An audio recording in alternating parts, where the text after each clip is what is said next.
नमस्कार। आज हम लोग क्लास 7 की ज्योग्राफी में सामाजिक विज्ञान की हमारी पृथ्वी के अंदर पढ़ने जा रहे हैं। ये ज्योग्राफी का दूसरा चैप्टर है। तो हम लोग पढ़ेंगे हमारी पृथ्वी। ये पृथ्वी तो नहीं ला सकते, लेकिन ये पृथ्वी का एक छोटा सा रूप है। इस हमारी पृथ्वी के अंदर और बाहर क्या कुछ होते रहता है, जिससे इसका स्वरूप क्या होता है, बदलता है। हम लोग जानेंगे हमारी पृथ्वी के अंदर में क्या है और कौन कौन से सेल होते हैं। इन सभी चीज़ों के बारे में हम लोग जानेंगे। तो हम लोग शुरू करते हैं कि हमारी पृथ्वी के अंदर में क्या है। तो हमारी पृथ्वी के अंदरूनी हिस्से में मुख्य रूप से आंतरिक भाग 3 भागों से बना होता है। मुख्य रूप से 3 भाग होते हैं। कौन सा? पहला हिस्सा है भूपर्वती। ये जो पृथ्वी की ऊपरी परत है, ये क्या कहलाती है? ये भूपर्वती कहलाती है।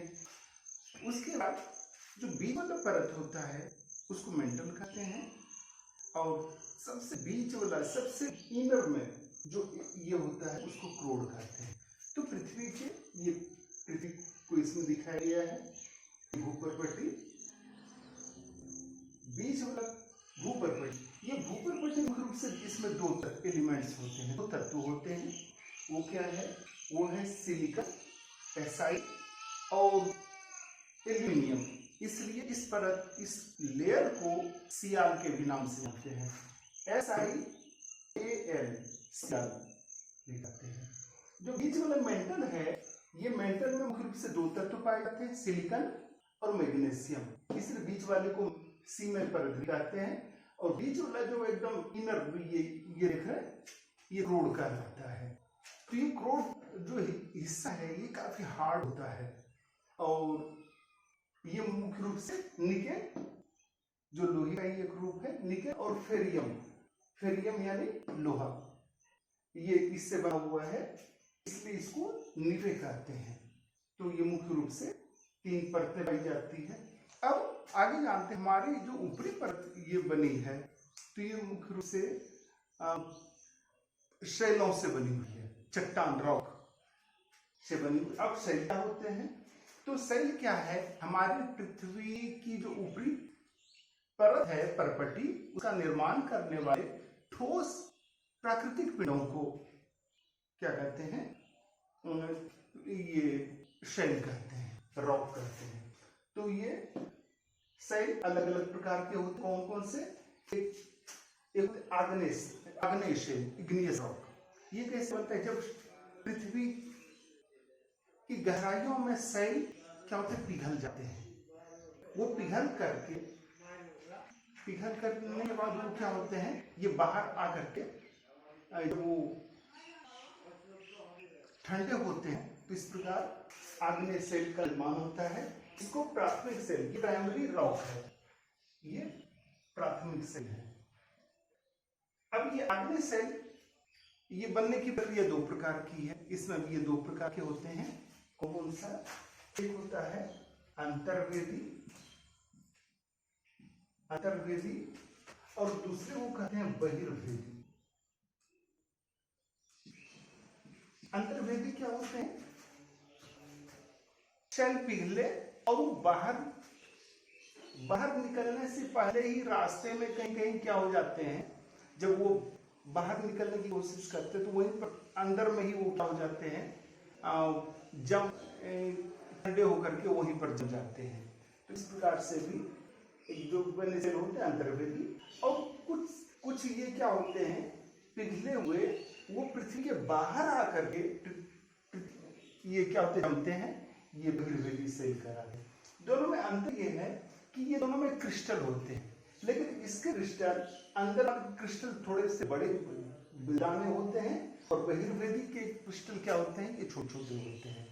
तो ये दो प्रकार के होते हैं। दूसरा सेल है अवसादी सेल। अवसादी सेल कैसे होता है? ये रॉक, ये पत्थर टूट टूट करके छोटे छोटे कणों में बदलते हैं। ये हवा के द्वारा या फिर ये कहते हैं पानी के बहाव के साथ में क्या होते हैं, ये जमते जाते हैं और लगातार उसके ऊपर प्रेशर पड़ते रहने से क्या होता है, ये सेल के रूप में बदल जाते हैं। तो इस प्रकार के बने सेल अवसादी सेल होते हैं। इसी प्रकार के सेलों में कुछ जीव जंतुओं के अवशेष भी पाए जाते हैं। कोयला, ये इन्हीं सभी अवसादी सेल का ही ग्रुप है। कोयला किससे निर्माण हुआ है, ये भी अवसादी सेलों की चपेट में आ जाने की वजह से, पेड़ पौधे के उसकी चपेट में आ जाने के कारण ही वो आज हजारों लाखों वर्षों के बाद वो कोयले के रूप में दिखाई पड़ते हैं। तो इसको यहीं पर जीवाश्म ईंधन का, जीवाश्म फॉसिल फ्यूल भी यहीं से प्राप्त किए जाते हैं। ये अवसादी सेल हो गए। कायांतरित सेल कैसे होता है, जैसे आग्नेय सेल या अवसादी सेल या दूसरे प्रकार के, उनके ऊपर जब ज्यादा प्रेशर और हीट जब उस पर पड़ता है तो वो जो है अपना रंग रूप क्या हो जाता है, उसका बदल जाता है। इस प्रकार के बने इसको अधिक ताप दाब के फलस्वरूप जो भी ये सभी रोग हैं, ये सभी क्या होते हैं, वो उसका रूप चेंज हो जाता है और इस प्रकार के बने सेल को हम लोग कायांतरित सेल कहते हैं। जैसे सेल है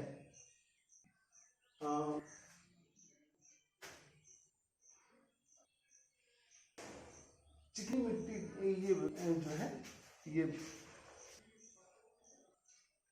फिर इसी का एक रूप है। जैसे चिकनी मिट्टी स्लेट में बदल जाती है, चिकनी मिट्टी किसमें बदल जाती है, स्लेट में बदल जाती है? इसी प्रकार चूना पत्थर ये मार्बल का रूप धारण कर लेता है। मार्बल यानी संगमरमर जिसको कहते हैं, संगमरमर, ये मार्बल का रूप धारण कर लेते हैं। तो इस प्रकार मुख्य रूप से 3 प्रकार के सेल हैं और ये सेल अपने स्वरूप में नहीं बना रहता है, लगातार ये अपना रूप क्या करता है, ये चेंज करता रहता है। तो कैसे चेंज करता है, देखिए यहाँ पर अलग अलग प्रकार के ये सेलों को इसमें दिखाया गया है। आग्नेय सेल टूटते फूटते हैं, वो अवसादों का ये बनता है और ये फिर जो है अवसादी सेल में बदल जाते हैं। अवसादी सेल कायांतरित सेल में ताप दाब के द्वारा, फिर कायांतरित सेल पिघलते हैं, मैग्मा का रूप धारण करते हैं और उससे आग्नेय सेल का निर्माण करते हैं। ये बीच में भी होता है, अवसादी सेल सीधे पिघल करके मैग्मा भी बन सकते हैं और वो आग्नेय सेल का रूप धारण कर सकते हैं। तो इस प्रकार सेल बनने की प्रक्रिया लगातार चलती रहती है। सेल अपने रूपों में परिवर्तन करते हैं, अपने रूपों में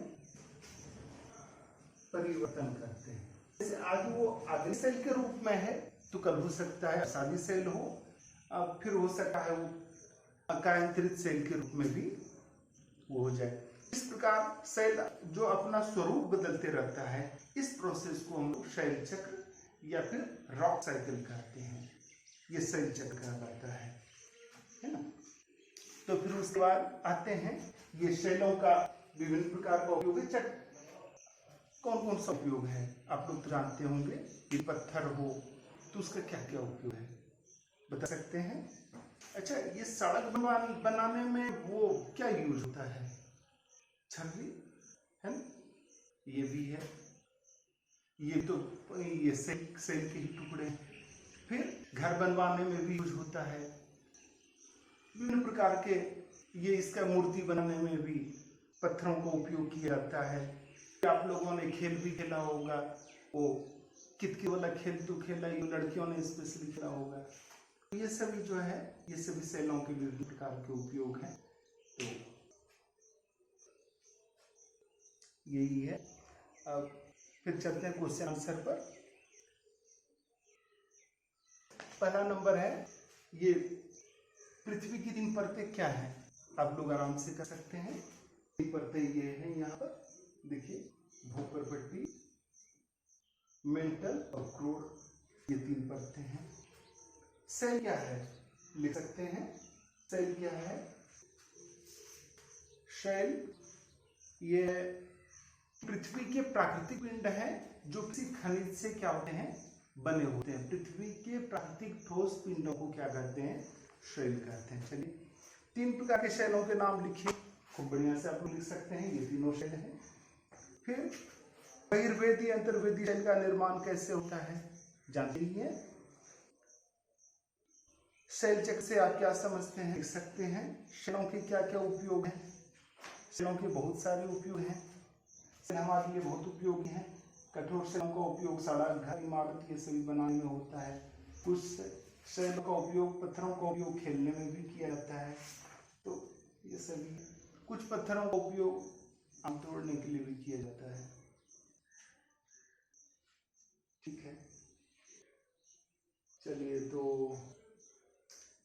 फिर कैंडिड सेल क्या है लिख सकते हैं। कैंडिड सेल के बारे में इधर भी दिया हुआ है, आप इसको अच्छे तरीके से कर सकते हैं। फिर इसके बाद जो ये इधर थोड़ा सा कुछ दिक्कत हो सकती है, हम पृथ्वी के केंद्र तक क्यों नहीं जा सकते? अच्छा, ये हम लोग जा सकते हैं यहाँ पर ऊपर से जो है ये इतना इतना आ सकते हैं क्या? मुश्किल लग रहा है। क्यों मुश्किल है? क्योंकि एक तो ये है, इतनी काफी गहराई तक इसकी खुदाई करनी पड़ेगी, और दूसरी बात ये है कि इसको खोदना भी बड़ा मुश्किल है क्योंकि ये बहुत हार्ड, ऊपर में थोड़ा सॉफ्ट है लेकिन धीरे धीरे ये हार्ड होता जाता है, तो इसलिए इसको ये करना मुश्किल है।